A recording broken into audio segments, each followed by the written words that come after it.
Madame, Monsieur, bonsoir ou bonjour, tout dépend de la partie du monde où vous vous trouvez, et bienvenue sur ma chaîne YouTube.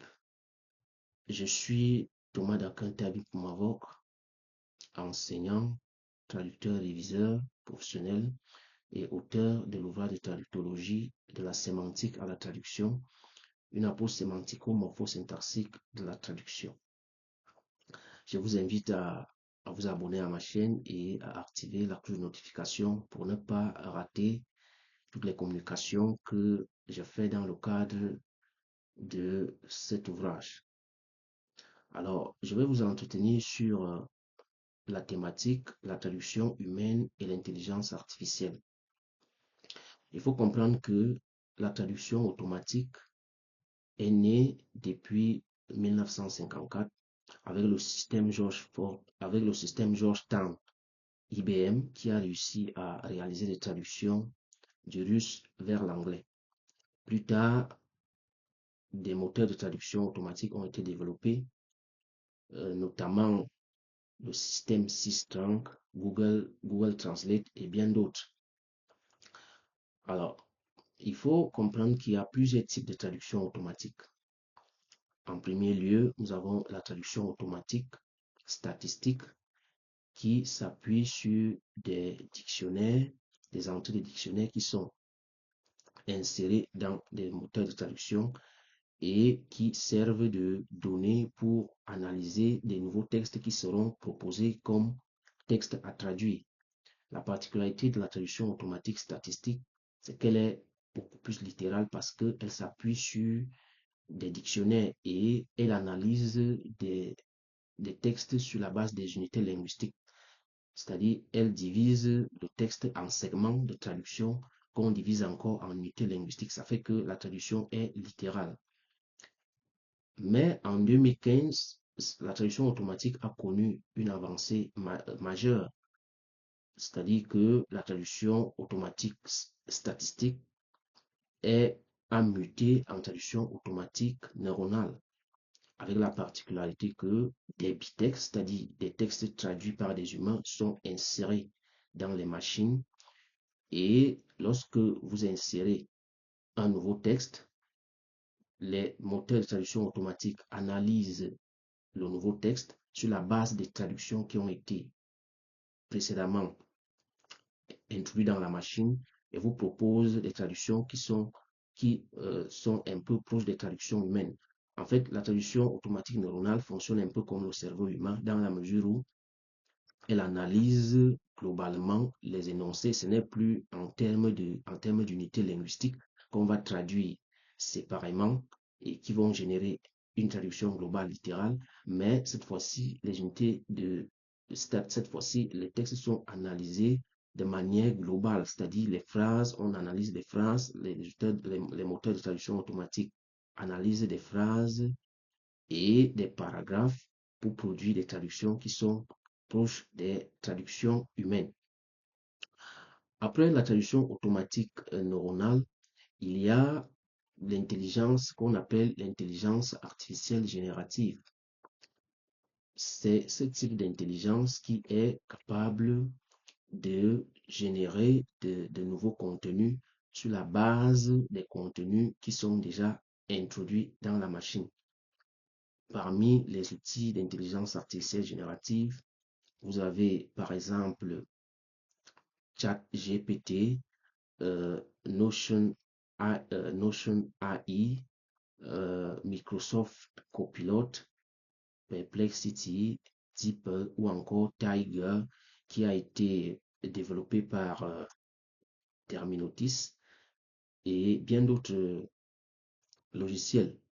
Et la particularité des outils d'intelligence artificielle générative est que vous pouvez introduire des données dans la machine ainsi que des prompts, c'est-à-dire des consignes. Vous pouvez donner des consignes à la machine et sur la base de vos données de traduction que vous avez introduites et de ces consignes, l'outil de traduction, l'outil d'intelligence artificielle générative vous produit des données ou alors vous donne des informations et des versions en fonction de ce que vous avez donné comme consignes. Voilà à peu près, voilà globalement les différents types d'intelligence artificielle ou alors d'outils de traduction automatique qui sont utilisés dans le domaine de la traduction.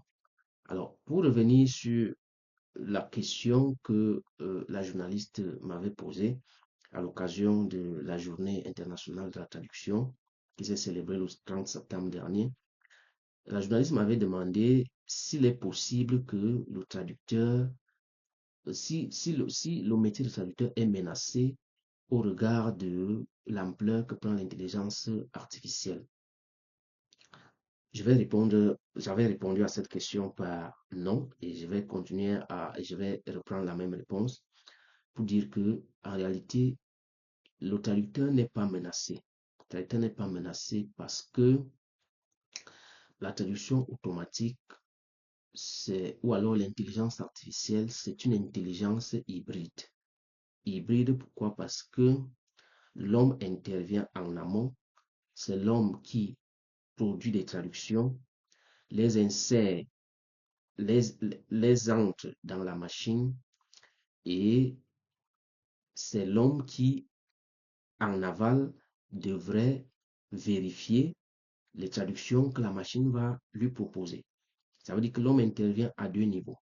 Ce qui signifie que l'intelligence artificielle, elle n'est pas autonome. En quelque sorte, elle dépend de l'homme. C'est pourquoi nous disons qu'elle est hybride parce que l'homme devrait au préalable introduire des données dans la machine et par la suite, lorsqu'il va interroger ces données, il devrait toujours vérifier si la fiabilité de ces données. Et donc, l'intelligence artificielle, pour répondre vraiment à la question, l'intelligence artificielle n'est pas une menace pour le traducteur.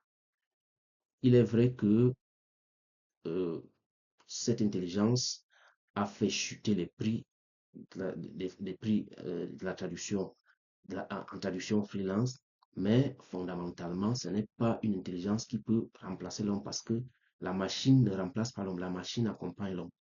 Disons plutôt que l'intelligence artificielle, c'est un outil, c'est un allié puissant pour le traducteur compétent.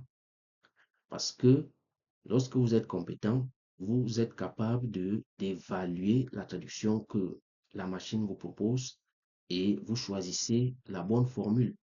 Mais c'est une menace pour le traducteur médiocre parce que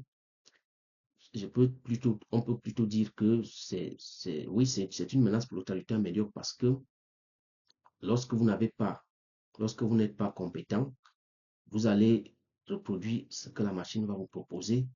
Si cette machine vous propose des traductions médiocres, vous allez adopter ces traductions et la qualité ne sera pas bonne parce que la particularité de l'intelligence artificielle ou alors de la traduction automatique, c'est que elle induit, elle vous expose au biais cognitif d'ancrage. Les biais cognitifs d'ancrage, c'est quoi?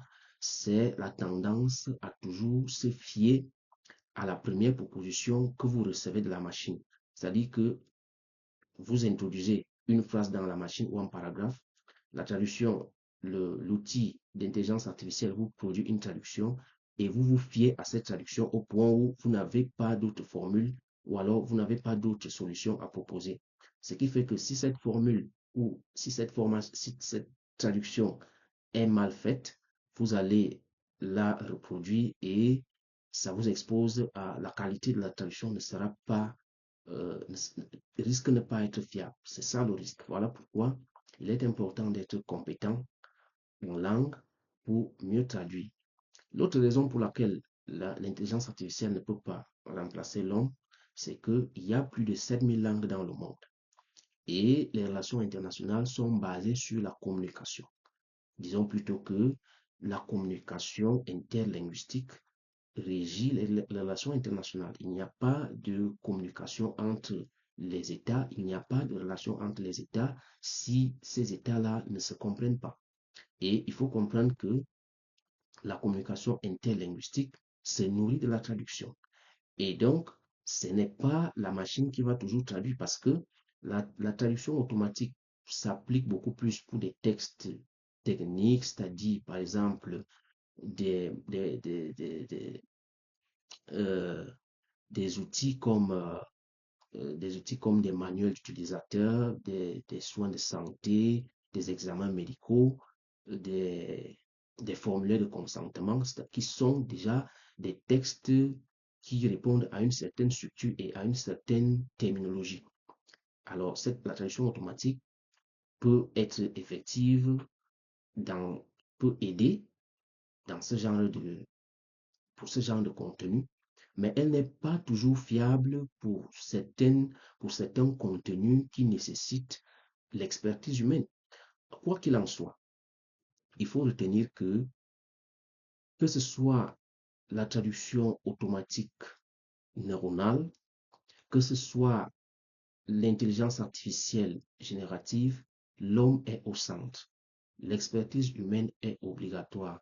Voilà pourquoi s'impose aujourd'hui la nécessité de consolider les compétences en langue, la nécessité de renforcer les compétences, les capacités linguistiques pour avoir une compétence linguistique et une performance linguistique acceptable.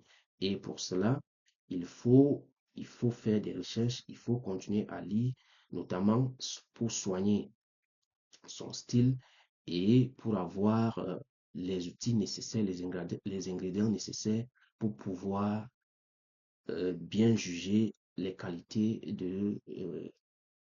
pouvoir bien juger la qualité des traductions qui sont produites par l'intelligence artificielle. Donc, en gros, pour répondre à cette question, l'intelligence artificielle n'est pas une menace, elle est plutôt un allié, mais un allié qui peut entraîner des conséquences désastreuses lorsque celui qui est aux manettes n'est pas suffisamment outillé. Donc, c'est un allié qui facilite la traduction, c'est un allié qui améliore la compétence linguistique de l'homme parce que rien n'est parfait. Nous sommes dans un monde où tout est imparfait, même la nature est imparfaite. Et la seule chose qui est parfaite, c'est que la nature est imparfaite et elle reste comme ça. Donc, aucune intelligence ne se suffit. L'homme a besoin de l'intelligence artificielle, de l'intelligence animale et même de l'intelligence de la nature pour fonctionner. Donc, en gros, l'intelligence artificielle, c'est un outil d'accompagnement, c'est une aide à la traduction, c'est un allié pour le traducteur, mais le traducteur devrait être compétent pour pouvoir réaliser des traductions de bonne qualité et aussi pour pouvoir tirer parti de l'apport que l'intelligence artificielle peut lui accorder. Merci.